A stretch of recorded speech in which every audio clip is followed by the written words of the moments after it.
रानो चिड़िया की दो बेटियां थी, एक काली और दूसरी नीलू थी जो कि बहुत सुंदर थी। रानो उनमें भेदभाव नहीं करती थी, मगर कभी कभी नीलू ही काली चिड़िया कुमकुम को उल्टा सीधा कह देती। पता है कुमकुम, कभी कभी मैं ये सोचती हूँ कि काश तुम भी मेरी तरह बहुत सुंदर होती, काली ना होती। जब भी कोई पूछता है ना तुम्हारी बहन ही है क्या असल में वो कुमकुम, मुझे कितना शर्मिंदगी महसूस होती। तुम्हें पता है, तुम्हें अपना बहन कहने में, क्योंकि मैं कहाँ इतनी सुंदर और तुम काली कलूठी। नीलू, अब तुम ऐसा ना कहो, वैसे भी जंगल के बहुत से पक्षी मेरा मजाक उड़ाते हैं। तुम तो मेरी बहन हो ना, तुम ऐसा क्यों कह रही हो? अरे पगली, मैं तेरा मजाक नहीं उड़ा रही, मैं तो बस बात बता रही थी। मैं तुझसे उतना ही प्यार करती हूँ जितना मम्मा करती है तुझसे। हम दोनों बहन हैं अच्छे।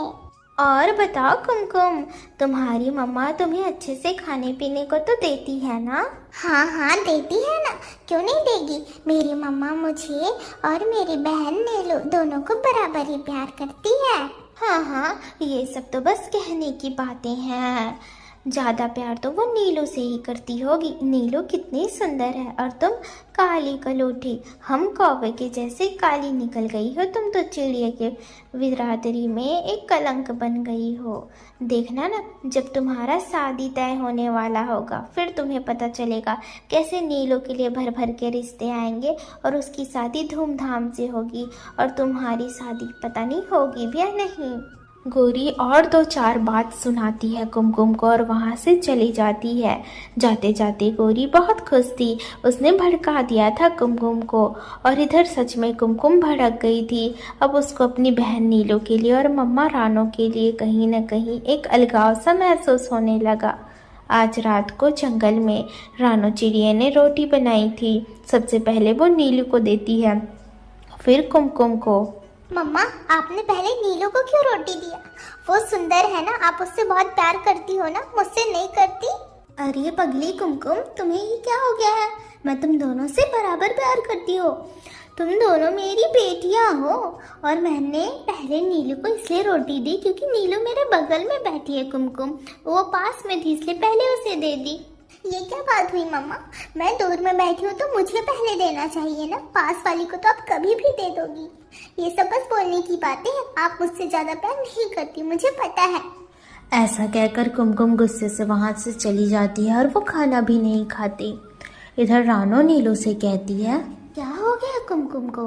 आज से पहले कभी भी इतना चिड़चिड़ा कर उसने बात नहीं किया है।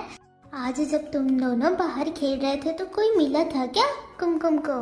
मम्मा, मैं तो खेलने में बिजी थी, मगर हाँ, एक बार जब कुमकुम पानी पीने गई थी ना तो वहाँ गोरी आंटी आई थी। वो कुमकुम से बहुत देर तक बात कर रही थी, मैंने देखा था।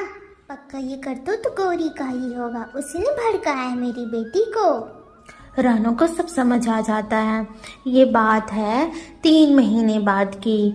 कुमकुम भी बड़ी हो गई थी, नीलू भी। उनकी शादी के दिन आ गए थे। क्योंकि कुमकुम बड़ी थी इसलिए उसकी शादी पहले होनी थी। बहुत सारे रिश्ते देखने शुरू कर दिए रानो ने। वो चिलों के घर जा जाकर रिश्ते देखती थी। उसे पहले शादी तो कुमकुम की ही करनी थी। इधर आज फिर कुमकुम मिलती है गोरी और लाडो चिड़िया से साथ में, जहाँ गोरी उसे कहती है, और बताओ कुमकुम कैसी हो? शादी का तो उम्र चला जा रहा है तुम्हारा, कब होगी तुम्हारी शादी? क्या तुमसे पहले तुम्हारी सुंदर बहन नीलू की हो जाएगी? हाँ हाँ गोरी, सही कह रही हो तुम। इससे पहले उस नीलू की ही हो जाएगी शादी। वो कितनी सुंदर है, कोई भी पक्षी उससे शादी करने को तैयार हो जाएगा। और ये काली कलूठी से कौन ही करेगा शादी? ये सुनकर तो कुमकुम को बहुत गुस्सा आता है। वो वहाँ से चली जाती, कुछ कहती नहीं। घर आकर वो रोने लगती है।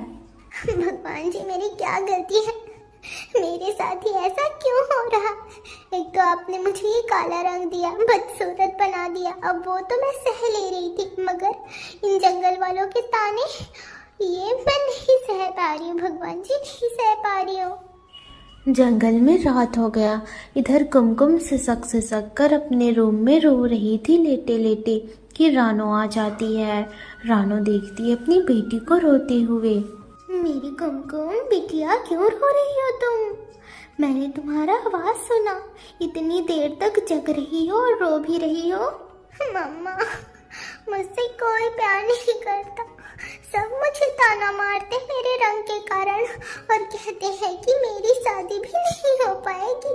कोई मुझसे प्यार नहीं करेगा, कोई मुझसे शादी भी नहीं करेगा। मम्मा, ये सोच सोच कर मुझे नींद नहीं आ रहा।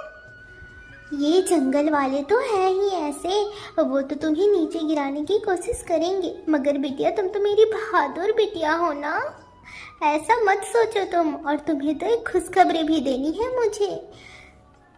तुम्हारी शादी मैंने तय कर दी है, और एक बहुत अच्छे चिड़े के साथ। देखना कैसे इन जंगल वाले के मुंह के ऊपर तमाचा होगा जब तुम्हारी शादी उस पक्षी से होगी। वो पक्षी बहुत अच्छा है। मम्मा, क्या आप सच कह रही हो?